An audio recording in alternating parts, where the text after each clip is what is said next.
Assalamualaikum warahmatullahi wabarakatuh. Tole egaa deebinee dhufnee jirraa hordoftootaa fi daawwattoonni koo akkam jirtu fayyaa keessanii qaqqaalii ilmaan Oromoo baga jiraattanii. Mee har'aas maal qabadhee isinii dhiyaadhee barnoota herregaa kutaa 8ffaa jalatti hojiirra oolmaa iskweeruutotaa, kiyyibootaa fi kiyyoo-biruutotaa wal qabatan hojiirratti jijjiiruu yookiin hojiirra oolmaa iskweerotaa, iskweeruutotaa, kiyyibootaa fi kiyyoo-biruutotaa jiruu fi jireenya keessatti akkamitti itti fayyadamna kan jedhudha. Egaa jiruu fi jireenya ilma namaa keessatti baay'ee wantoota barbaachisoo ta'anidha. Isaanan mata dureewwan isaanii ammaan tana tuqne kun. Fakkeenyaaf ogeessa ijaarsaa, arkiteektikii, maandisii, dizaayina gamoo, teekinooloojii kanneen kana fakkaataniif baay'ee barbaachisaadha jiruuf jireenya ilma namaa keessatti jechuudha.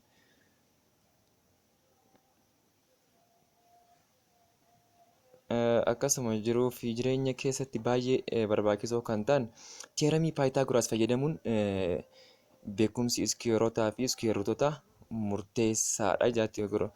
As keessatti maali tiyooremii paayitaagoraasitti fayyadamna jechuudha. Tiyooremiin paayitaagoraas kunis maal kan jedhudha? Rog-sadeen tokko yoo nuuf kenname, fakkeenyaaf rog-sadeen roga qofa sirrii tokko yoo nuuf kennama ta'e asitti qofa sirriiti uuma rog-sadeen kun jechuun qofa sirrii uuma yoo ta'e, egaa rog-sadee kanarratti asiin bakka kanaan caa jennee asiin a jennee asiin baadha yoo jenne yeroo baay'ee a iskweerii ida'uu baa iskweeriin wal qixani ta'a caa iskweeriin kun tiyooremii paayitaagoraas jechuudha. Egaa tiyooremii paayitaagoraas kana fayyadamuun baay'ee barbaachisaadha. Maal keessatti? Iskweeruutii fi iskweeruutii keessatti jechuudha.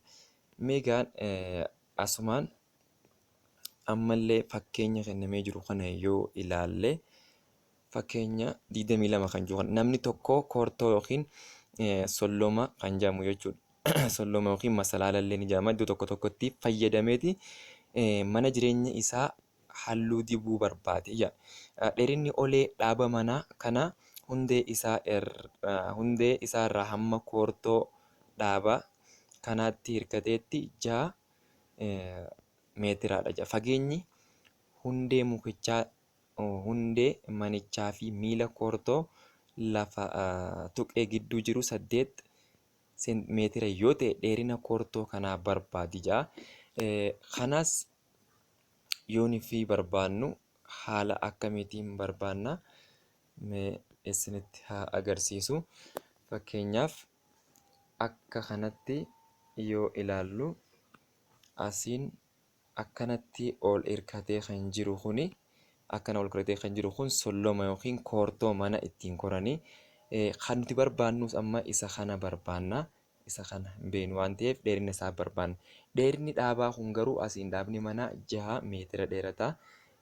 Asiin dalga garuu dhaaba manaa kanaa fi dhaaba manaatii fi bakka itti masalaaliin kun itti dhaabbatu jidduu sollomni itti dhaabbatu jidduun 8 meetira. Egaa asirraan amma kun 8 meetira ta'e kun ammoo 6 meetira ta'ee jira. Mee tiyooremii paayitaagoraas gaafa fayyadamnu immoo maal jennee a iskweerii ida'uu baa iskweerii wal qixani ta'a caa iskweerii jenne. Kanarraa ka'uudhaan gaamma akka aatti maal qabnaa yoo jenne akka aatti mee 8 meetira haa jennu iskweerii goonaa. Akka baatti ammoo 6 haa jennu 6 iskweerii goona 6 meetira wal qixani ta'a caa iskweerii jenna. Akka caatti garuu xaa qabnaa. Xaas fudhachuu ni dandeenya. Caas fudhachuu ni dandeenya. Rakkoo hin qabu. Haa ta'u immoo amma caan keenya wal qixani ta'a. Caa iskweerii wal qixani ta'a. 8 iskweerii ida'uu 6 iskeeriiti. 8 iskeerii jechuun meeqa ta'a? Meeqa ta'a yoo jenne 64 ta'a. 64 ta'a. Akkasuma 6 iskeerii jechuun 36 ta'a. Asitti caa iskeerii wal qixa ni taha. 64 ida'uu 36ti. Caa iskeerii wal qixa ni taha. 64 ida'uu 36 meeqa ta'a? 100 takka meetir iskeerii ta'a jechuudha. Isaan lachuutu meetir iskeerii qaban waan ta'eef. Amma maal goonaa gama lachuutu caa iskeerii kanas 100 meetir iskeerii hajuu kanas raadikaala jala galchina. Mallattoo raadikaala jala gaafa galchinu caa iskeeriin maal ta'ee ba'a? Caa ta'ee ba'a. 100 meetir iskeerii jechuun maal ta'ee ba'a? 10 meetira ta'ee ba'a jechuudha. Kanaafuu dheerinni solloma kanaa 10 meetira ta'uu isaati nutti agarsiisa jechuudha. Dheerinni inni dheeratu wanti dhaabattichi hirkate solloma yookiin masalaalii koortoo inni jedhamu kuni 10 meetira akka inni dheeratu argina jechuudha. Mee fakkeenya itti aanu haa ilaallu. Fakkeenya itti aanu haa ilaallu. Fakkeenyi itti aanu maal jedha? Fakkii kana akkuma argamu fakkii kanarraas mucaan tokko maal godhuu fedhe solloma fudhateetuma ammallee mucaan kun dhaaba manaa kanarra muka kanarra horuu barbaade. Garuu mukarra horuu yeroo barbaadetti fageenyi mukaa fi solloma gidduu jiru 12 meetira. Mukni kun dheerinni isaa ammoo 5 meetira. Ammas maal barbaanna? Fageenya dheerina solloma kanaa barbaanna jechuudha. Tole egaa dheerinni solloma kanaatis akkamitti barbaannaa? Haaluma adeemsuma ammaa kanatti barbaannaa jechuudha. Kanaas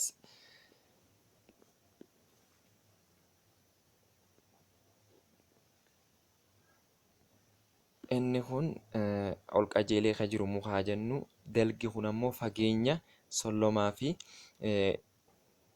muka gidduu jiru haa jennu, sollomni immoo asiin kakkatti hirkate haa jennu. Danaan kun yoo laallu rog-sadee uumee jira. Asirra ol dheerinni mukichaa garuu 5 meetira.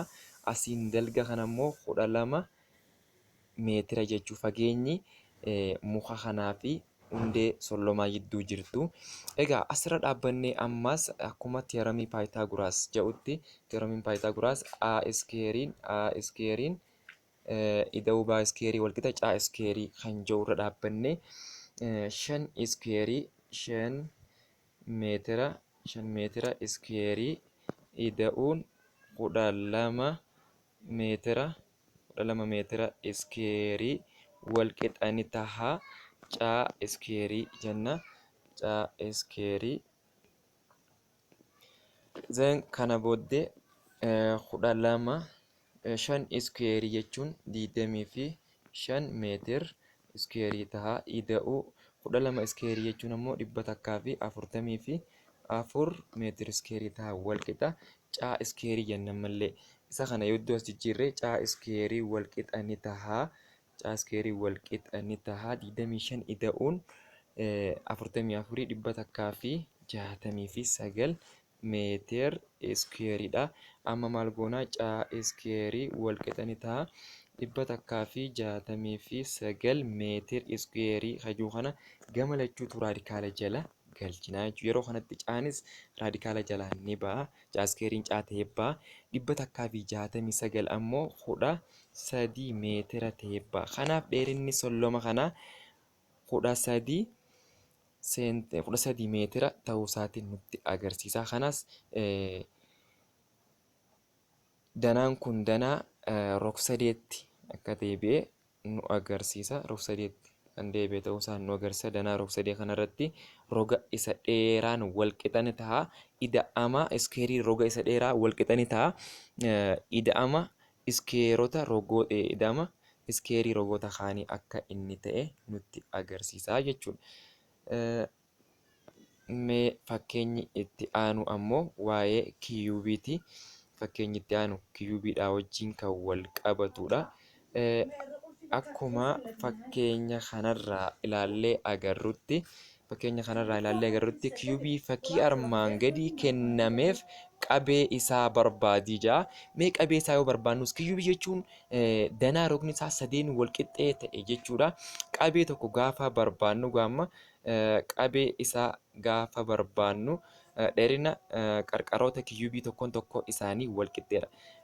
Kanas inni kennamee jiru seentimeetira 3 seentimeetira kenname jechuudha. Kana jechuun qabee kana gaafa barbaannu maal goona? Danaa rogoota yookiin saayidii eessiin kun saayidii bakka bu'a. Saayidii hunduma jiru kana kiyyubii goona. Tokkoon saayidichaa garuu 3 seentimeetira qabatee jira waan ta'eef 3 seentimeetira kana kiyyubii gaafa goonu qabeen waliigalli isaa maal ta'a? 27 seentimeetira kiyyubii akka inni ta'e argina jechuudha. Kunis kiyyubii irratti yoo ta'u, fakkeenyi inni itti aanu fakkeenya kiyyubiidhaa wajjin wal qabatu yookiin qabee wajjin wal qabatu yoo ilaalle, qabeen kiyyubii armaan gadi kenname 216 seentimeetira kiyyubii yoo ta'e, dheerina qarqaroota kiyyubii kanaa barbaadi. Qabeen kun akkuma ilaallee agarru wantoonni akkana baay'ee jira. Wantoonni akka mana biratti kuusaa bishaanii fa'aa godhanii kanneen kana fakkaatan kuni kiyyubii jedhama jechuudha. Jiruuf jireenya keessatti baay'ee nu gargaaranii baay'ee itti fayyadamna. Haa ta'u ammoo qabeewwan kanaa 216 seentimeetira kuubii nuuf kennamee jira. 216 seentimeetira kuubii nuuf kenname kana akkamitti roga isaa tokkoon tokko roga isaa kana barbaanna? Rogni isaa kun wal qixxeedha waan ta'eef, kana jechuun isuma kana kiyyubii godhii jechuudha. Kiyyubii gaafa goonus 200 fi tokkoon tokko roga saayidii isaa kanaaf barbaanna waan ta'eef 216 kiyyub godhii jechuudha. 216 kiyyub seentimeetira kiyyub godhii jechuudha. Asitti indeksiin isaa 3 ta'uu qaba. Bakka kanatti indeksiin 3 ta'e jechuun lakkoofsa kamtu mataa isaatiin si'a 3 baay'atee 216 nuuf kennaa jechuudha jira. Kanaaf rogni tokkoonsaa yookiin qarqarri rogoota kiyyubii kanaa meeqa ta'a? 6 seentimeetira kuubii ta'a jechuudha. 6 seentimeetira kiyyubii ta'a. 6 seentimeetira ta'a jechuudha. 6 seentimeetira ta'a jechuudha. Kana jechuunis 6 seentimeetira kiyyubii goone jechuun 6 seentimeetira kiyyubii goone jechuun 216 seentimeetira kiyyubii ta'a jechuudha. Inni itti aanu maal jaa? Fakkeenya 26 kan jiru fakkii armaan gadii xaasaa siliindaraawaa yoo ta'u, oleen isaa 15 seentimeetiraa fi raadiyeesiin hundee isaa 8 seentimeetiraadha. Xaasaa kana zayita kiyyubii seentimeetira meeqa qabachuu danda'a ja'a? Mee kanaas dura maal barbaanna? Qabeen xaasaa yookiin qabeen siliindarii akkamiin barbaadama kan jiru foormulaa isaa yaadachuu qabna. Qabee siliindariidhaa V is equals to pi r square h akka inni ta'e yaadachuu qabna jechuudha. Foormulaa kana eega beeknee akkamitti qabee kana barbaanna? Maaltu immoo nuu kennamee jira kan jiruuf h yookiin dheerinni hayitiin nuu kennamee jira 15 seentimeetiraan nuu kennamee jira. Akkasuma raadiyeesiin isaa 8 seentimeetiraan nuu kennamee jira. Amma kana booddee qabee barbaaduun bakkuma kana buufanna, waan nu rakkisullee hin qabu jechuudha. Mee isinitti haa agarsiisu. Qabee gaafa barbaannu V is equals to bakka paayitti immoo paayii akkuma jiru fudhannaa. Bakka r'itti maal fudhannaa? R'iin keenya 8 raadiyeesiin 8 waan ta'eef 8 seentimeetira 8 seentimeetira iskuweerii jenna. Baay'isuu bakka h'itti immoo 15 jenna. Kana booddee 8 iskuweerii jechuun 64 seentimeetira iskuweerii ta'a. Baay'isuu 15 seentimeetira wal qixanii ta'a. 960 seentimeetira kiiyuubii ta'a. 960 seentimeetira kiiyuubii ta'a jechuudha. Kana jechuun qabee siliindarii kanaa jechuudha. Qabeen siliindarii kanaa meeqa ta'a? 660 seentimeetir kiiyuubii akka inni nuuf kenne arginaa jechuudha. Egaa